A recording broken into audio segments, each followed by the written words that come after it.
Welcome back guys, कैसे हो आप सभी लोग। स्वागत है आप सभी का एक और नई वीडियो में। तो आज की इस वीडियो में हम लोग करने वाले हैं 8 10 30 math chapter 9 algebraic expressions and identities exercise 9.2 को सॉल्व किया। गाइस बिल्कुल सही सुना आपने। अगर आपने पिछली वीडियो देखी होगी मेरी, तो हमने उस वीडियो में की थी एक्सरसाइज 9.2 का इंट्रोडक्शन। मतलब बेसिकली हमने वो सारी चीज़ें देखी थी कि हम कैसे उस एक्सरसाइज को सॉल्व कर सकते हैं, उस क्वेश्चन को। बेसिकली उस वीडियो में हमने देखा था कि हम कैसे मोनोमियल्स को मल्टीप्लाई कर सकते हैं। तो अगर आपने वीडियो तक नहीं देखी तो जाके देख लो, लिंक आपको डिस्क्रिप्शन में और आई बटन में दिख जाएगी। तो या चेक इट आउट। एंड आज के इस वीडियो में हम इसे सॉल्व करने वाले हैं। So if you excited leave a like. बाकी आज की इस वीडियो को हम लोग शुरू करते हैं।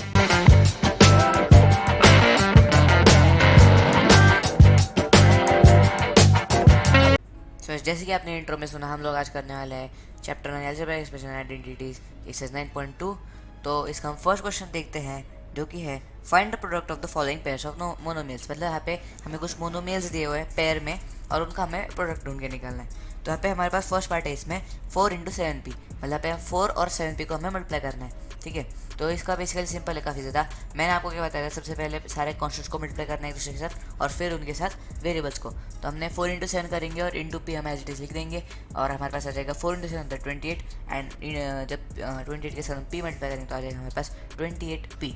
ठीक है, सेकंड पार्ट है हमारे पास इसमें -4p × 7p। -4p और 7p को हमें मल्टीप्लाई करना है। तो ये भी काफ़ी ईजी है। तो हम पहले कॉन्स्टेंट को मल्टीप्लाई करेंगे -4 × 7 और फिर p × p। ठीक है, तो -4 × 7 होगा -28। ठीक है, क्योंकि एक पॉजिटिव एक नेगेटिव और पॉजिटिव नेगेटिव रहता है। ठीक है, तो -28 और p × p होगा p²। ठीक है, तो हमारे पास आ गया -28 p²। थर्ड पार्ट है इसमें हमारे पास -4p × 7p क्यू। मतलब हमें -4p और 7p क्यू को हमें मल्टीप्लाई करना है एक दूसरे के साथ। तो अभी भी हम वही करेंगे, पहले कॉन्स्टेंट को मल्टीप्लाई करेंगे एक दूसरे के साथ। -4 × 7 और फिर p × pq। ठीक है, तो -4 × 7 होगा -28 एज इट इज। ठीक है, जैसे हमें पता है। और p × p होगा p² और q रहेगा अभी q के साथ कोई है नहीं मल्टीप्लाई करने के लिए, इसलिए हम q को एज इट इज लिख देंगे। आ गया हमारे पास answer -28 p² q। Fourth part है हमारे पास इसमें 4p³ × -3p। मतलब हमें यहाँ पे 4p³ मैंने क्यों बोला है, क्योंकि p⁻³ है। p को हमने 3 बार उससे मल्टीप्लाई किया ना, इसलिए। तो 4p³ × -3p हमें मल्टीप्लाई करना है। इसका भी सेम होगा, 4 × -3 करेंगे और फिर इंटू -p और फिर इंटू p³ और इंटू p। ठीक है, तो 4 × 3 होगा 12। अब क्योंकि नेगेटिव है 3 और प्लस इंटू माइनस होता है माइनस, तो -12 आएगा। और p⁻³ × p। तो यहाँ पे p 4 बार एक दूसरे से मल्टीप्लाई हो रहा है ना, इसलिए या मेरे पास आ जाएगा इसे p⁻⁴। ठीक है, तो हमारे पास आंसर आ जाएगा -12 p⁻⁴। ठीक है, और लास्ट पार्ट है इसमें हमारे पास फर्स्ट क्वेश्चन का 4p × 0। अब यहाँ पे इसका आंसर आएगा 0, क्योंकि हमें जैसे पता है 0 एक ऐसी बला है जो कोई भी उसके रास्ते में आ जाए उसे खा जाती है। ठीक है, मतलब आप किसी भी चीज़ को 0 से मल्टीप्लाई करो वो 0 ही आएगी। ठीक है, तो हमारे पास फर्स्ट क्वेश्चन खत्म होता है इसी के साथ। सेकंड क्वेश्चन है हमारे पास find the areas of rectangles with the following pairs of monomials as their lengths and breadth respectively. मतलब यहाँ पे हमें क्या करना है, बेसिकली रेक्टेंगल्स का जैसे हम एरिया ढूंढ के निकलते हैं ना, वैसे यहाँ पे भी निकलना है। यहाँ पे हमें कुछ, आप देख पा रहे होंगे ब्रैकेट में हमें कुछ वैल्यूज़ दी है और इन्हें पार्ट्स में नहीं दिया है, इन्हें एक साथ ही, मतलब ऐसे फर्स्ट सेकंड थर्ड पार्ट नहीं लिखा है। तो लेकिन मैंने इन्हें पार्ट्स में डिवाइड किया था कि ईजी जाए। तो यहाँ पे फर्स्ट ब्रैकेट में हमें लिखा है p × q मल्टीप्लाई करना है। तो p × q होता है pq, काफ़ी छोटा सा बच्चा भी बता देगा ये। फिर है हमारे पास 10m × 5n। ठीक है, तो ये भी सेकंड पार्ट में है, 10m × 5n हो जाएगा हमारे पास इज इक्वल टू 10 × 5 होता है 10 × 5। पहले हम करेंगे 10 × 5 और देन m × n। ठीक है, फिर 50 mn। ठीक है, फिर थर्ड पार्ट है हमारे पास 20x² × 5y²। तो पहले हम एज इट इज कॉन्स्टेंट को मल्टीप्लाई करेंगे 20 × 5, फिर वेरिएबल्स को x² × y², फिर 20 × 5 होगा 100 एंड x² × y² होगा x² y²। ठीक है, तो 100 x² y² हमारे पास आ जाएगा आंसर। फोर्थ पार्ट है इसमें हमारे पास 4x × 3x²। ठीक है, 4x और 3x² को हमें मल्टीप्लाई करना है। तो पहले हम एज इट इज वैसे करेंगे, कॉन्स्टेंट को मल्टीप्लाई करेंगे 4 × 3 एंड देन x × x²। ठीक है, 4 × 3 होगा 12 एंड x × x² होगा x³ या फिर x⁻3। ठीक है, लास्ट पार्ट है हमारे पास इसमें 3mn × 4np। मतलब 3mn और 4np को हमें मल्टीप्लाई करना है। तो हम करेंगे 3 × 4। ठीक है, और फिर mn × np। ठीक है, तो 3 × 4 होगा 12। अब m और m एक बार यूज़ हो रहा है इसलिए m को हम एक बार ही लिखेंगे। अब n × n हो रहा है, यहाँ पे 2 बार n यूज़ हो रहा है इसलिए n² और p भी एक बार यूज़ हो रहा है इसलिए p। अगर हमारे पास 12mn²p।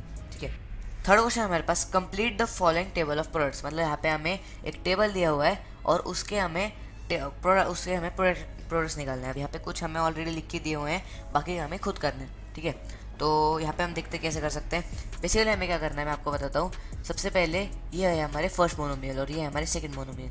मतलब हमें क्या करना है, ये कह रहे हैं कि यहाँ पे जो ऐसे कॉलम्स कहते हैं, हाँ यहाँ पे जो कॉलम्स में ऐसे ये है ना लिखे हुए monomials 2x minus 5y 3x square, ये हमारे first monomial to be multiply. और यहाँ पे जो नीचे एरो किया सेकंड मोनोमियल, ये हमारे second monomial to be multiply. मतलब हमें इन दोनों को मल्टीप्लाई करना है, ठीक है। तो आप ऐसे करो या फिर ऐसे करो, बात एक ही है, लेकिन आप मैं रो वाइज करूँगा मल्टीप्लाई।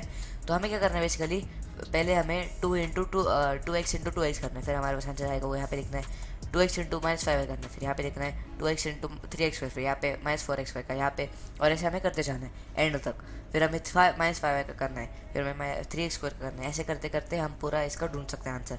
और इसमें ऐसा नहीं आपको हर एक के लिए मल्टीप्लाई करना पड़ेगा। आप ऑलरेडी आपने जो पहले मल्टीप्लाई किया, क्योंकि आप अगर आपने देखा होगा तो यहाँ पे और यहाँ पे दोनों एक जैसे मोनोमेल्स है, सेम ही मोनोमेल्स है, तो आपको ईजी जाएगा। आपको हज़ार बार एक ही चीज़ मल्टीप्लाई नहीं करनी पड़ेगी, ठीक है। तो मैं आपको दिखाता हूँ हम कैसे कर सकते हैं। तो पहले हम लोग करेंगे 2x इंटू 2x। अब 2 2 होता है 4 और x इंटू x होगा x स्क्वायर, तो इसलिए 4x स्क्वायर हमारे पास आ जाएगा। फिर हमारे पास है 2 into 2x into minus 5y, तो 2 इंटू 5 होगा 10, लेकिन ये नेगेटिव है इसलिए minus 10, and then x into y होगा x वाई, तो इसलिए माइनस 10xy। फिर 2x इंटू 3x स्क्वायर, ठीक है।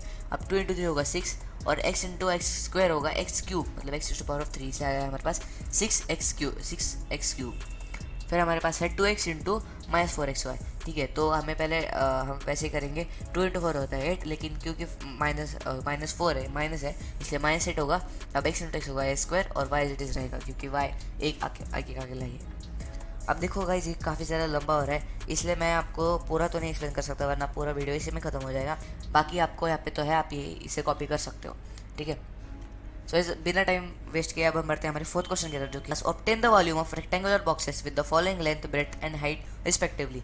मतलब हमें क्या करना है, यहाँ पे हमें कुछ वैल्यूज़ दिए, जैसे यहाँ पे फर्स्ट में 5a into 3a square into 7a raise to power of 4। तो यहाँ पे क्या करना है, हमें इन सबको मल्टीप्लाई करके रेक्टेंगुलर बॉक्सेस है, ये सारे रेक्टेंगुलर बॉक्सेस की ये डायमेंशन है, जैसे लेंथ ब्रेड्थ और हाइट, इन सबको मल्टीप्लाई करके हमें वॉल्यूम निकालना है। अब जिन लोगों को पता नहीं होगा वॉल्यूम होता क्या है, वॉल्यूम बेसिकली जैसे आपको पता होगा क्यू वर्ड क्या होता है, क्यू वर्ड तो आपको पता होगा ना, रेक्टेंगल, बेसिकली रेक्टेंगल का ब्लॉक जैसे होता है वो, तो उसके अंदर जितना एरिया है ना उसे हम बोलते हैं वॉल्यूम। तो वॉल्यूम हम कैसे ढूंढ सकते हैं, रेक्टेंगल का length breadth into height multiply करके। तो हम वैसे ही यहाँ पे भी करेंगे। फर्स्ट हमारे पास 5a into 3a square into 7a to power of 4, तो volume of rectangle is equal to length into breadth into height. फिर हम करेंगे 5a इंटू 3a स्क्वायर, जैसे कि आपने देखा। फिर सबसे पहले क्वेश्चन को मल्टीप्लाई करेंगे 5 इंटू 3 इंटू 7 और a into a square into a to power of 4। अब 5 इंटू 3 15, 15 इंटू 3 105, मतलब 105, and a into a square होगा a raise to power of 3, and a raise to power of 3 मतलब, अब देखो 2 + 4 कितना होगा 6, और 6 में जब हम एक अकेले ऐड करेंगे बन जाएगा a raise to power of 7, मतलब हमने a को 7 बार एक दूसरे से मल्टीप्लाई कर दिया, इसलिए बन गया हमारे पास 105 a raise to power of 7, ठीक है। सेकंड है हमारे पास 2p into 4q into 8r, तो इसका होगा हमारे पास volume of rectangle length to breadth into height. फिर हम पहले क्वेश्चन को मल्टीप्लाई करेंगे 2 इंटू 4 इंटू 8 और p into q into r, तो 2 4 8 8 8 64, p into q into r होगा p q r, ठीक है। 64 p q r हमारे पास आ गया इसका वॉल्यूम। थर्ड है हमारे पास volume of rectangle l into b into h, l मतलब लेंथ, ब्रेड्थ मतलब विड्थ, और h मतलब हाइट। तो हमारे पास आ गया X Y into 2x square Y into 2xy square. तो हम पहले यहाँ पे एक्स वाई का तो कोई है नहीं, डिफ़ॉल्ट 1 रहेगा, लेकिन हम नहीं करेंगे मल्टीप्लाई क्योंकि वो फालतू में स्पेस खाएगा। तो 2 इंटू 2 करेंगे सबसे पहले, फिर X Y into X square Y into X Y square, ठीक है। तो 2 इंटू 2 4 होगा। अब अब यहाँ पे आप पहले आपको ये देखना है कि x कितनी बार यूज़ हुआ है। तो यहाँ पे आप देख पा रहे हैं यहाँ पे एक बार, यहाँ पे 2 बार x स्क्वायर मतलब 2 बार x इंटू एक्स, और यहाँ पे 3 बार मतलब 4 बार बेसिकली। तो यहाँ पे आप देख पा रहे हैं 4 बार x यूज़ हुआ है ना, तो इसलिए x टू पावर ऑफ 4, और y का देखते हैं, y एक बार, यहाँ पे 2 बार, और यहाँ पे मतलब यहाँ पे अगर अलग 2 बार मतलब 2 2 4, ठीक है। तो basically y raise to power of 4 मतलब 4x rays to power of 4 और y raise to power of 4। Fourth part है हमारे पास वॉल्यूम ऑफ रेक्टेंगल होगा a into 2b into 3c, length into breadth into height. तो इसका तो default 1 ही रहेगा। अब 2 इंटू 3 करेंगे और a into b into c करेंगे। अब 2 इंटू 3 होगा 6 और ए इंटू बी इंटू सी होगा ए बी सी, मतलब 6 ए बी सी हमारे पास आ गया आंसर इसका। लास्ट क्वेश्चन की तरफ बढ़ते हैं हम लोग। हमारा है ऑब्टेन द प्रोडक्ट ऑफ। अब यहाँ पे हमें बेसिकली यहाँ पे वॉल्यूम नहीं निकालना है, यहाँ पे हमें बस ये दिए क्या बोलते हैं एक्सप्रेशंस दिए और उन सबको हमें मल्टीप्लाई करके उनका प्रोडक्ट निकालना है। ठीक है, तो यहाँ पे हमारे पास फर्स्ट प्रोडक्ट निकालने के लिए X Y into Y Z into Z X. ठीक है, तो बेसिकली अब आप देख पा रहे हैं X into X, Y into Y, Z into Z. यहाँ पे आप देख पा रहे हैं एक्स को 2 बार यूज़ किया है। ठीक है, एक्स इंटू एक्स, फिर वाई इंटू वाई और फिर जेड इंटू जेड। तो हमने वैसे कर दिया एक्स इंटू एक्स होगा X square, Y into Y होगा Y square, Z into square होगा जेड स्क्वायर, इसलिए एक्स स्क्वायर वाई स्क्वायर और जेड स्क्वायर। ठीक है, सेकंड है हमारे पास A into minus A square into A ratio power of 3। अब यहाँ पे आप देख पा रहे हैं हमारे पास है 2 पॉजिटिव और 1 नेगेटिव। ठीक है, अब यहाँ पे हम प्लस सबसे पहले ए इंटू माइनस ए स्क्वायर को मल्टीप्लाई करेंगे एक दूसरे के साथ। अब प्लस माइनस आपको पता होता है माइनस, तो इसलिए हमारे पास आएगा पहले माइनस। अब यहाँ पे 3 बार यहाँ पे 3 बार हो गया ना यूज़, यहाँ पे 2 बार और यहाँ पे 1 बार, इसलिए A minus A ratio power of 3। ठीक है, और फिर से प्लस माइनस माइनस होगा, इसलिए A into A ratio power of 3 और minus A ratio power of 3 होगा हमारे पास minus A ratio power of 6। और हमारे पास आ गया आंसर सेकंड का।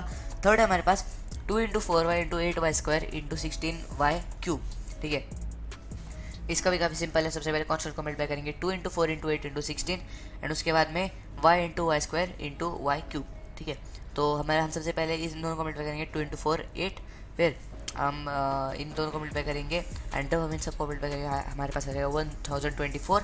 एंड अब यहाँ पे वाई कितनी बार यूज़ है, यहाँ पे वाई रेशो पावर ऑफ 3 मतलब 3, यहाँ पे वाई रेशो पावर ऑफ 2 मतलब 2 एंड यहाँ पे 1, तो 3 + 2 + 1 होगा 6, इसलिए वाई रेशो पावर ऑफ 6। ठीक है, फोर्थ पार्ट है हमारे पास A into 2b into 3c into 6ab6abc। ठीक है, तो हम पहले कॉन्स्टेंट को मल्टीप्लाई करेंगे 2 इंटू 3 इंटू 6 और फिर B A into B into C into A B C. ठीक है, तो 2 इंटू 3 6 6 36 आ गया। अब यहाँ पे ए 2 बार यूज हुआ है, यहाँ पे 1 बार और यहाँ पे 1 बार। ठीक है, तो ए ठीक है हमारे पास आ गया ए स्क्वायर। अब यहाँ पे बी भी 2 बार यूज हुआ है, बी और बी, तो इसलिए बी स्क्वायर। अब यहाँ पे इंटू सी तो हो गया सी स्क्वायर, तो इसलिए 36 A square B square C से। लास्ट पार्ट है हमारे पास m into minus N N into M N P. ठीक है, तो सबसे पहले हम m इंटू अब यहाँ पे आप देख पा रहे हैं m कितने बार यूज़ हुआ है, 3 बार, इसलिए m क्यूब आ गया हमारे पास। n 2 बार यूज़ हुआ है इसलिए n स्क्वायर, और फिर p आ गया इसलिए m cube n square p। ठीक है, तो विद दैट सेड आज के इस वीडियो के लिए बस इतना ही। अगर आपको वीडियो पसंद आया, अगर आपको सारे क्वेश्चन आंसर समझ में आ गए होंगे, पता चल गया होगा आप कैसे सॉल्व कर सकते हैं, तो इस वीडियो को एक लाइक ठोक दो, मेरे चैनल को सब्सक्राइब करके बेल आइकन दबा दो और इस वीडियो को अपने दोस्तों शेयर कर दो ताकि उनकी भी थोड़ी मदद आ जाए। अब क्योंकि हमारे एग्जाम्स भी आ रहे हैं तो उन्हें भी इसकी ज़रूरत पड़ सकती है, तो अगर आप एक अच्छे दोस्त हो इसे शेयर कर दो। बाकी अगर आपको पसंद आए तो या लाइक शेयर सब्सक्राइब, और मैं उधर से तब के लिए बाय बाय।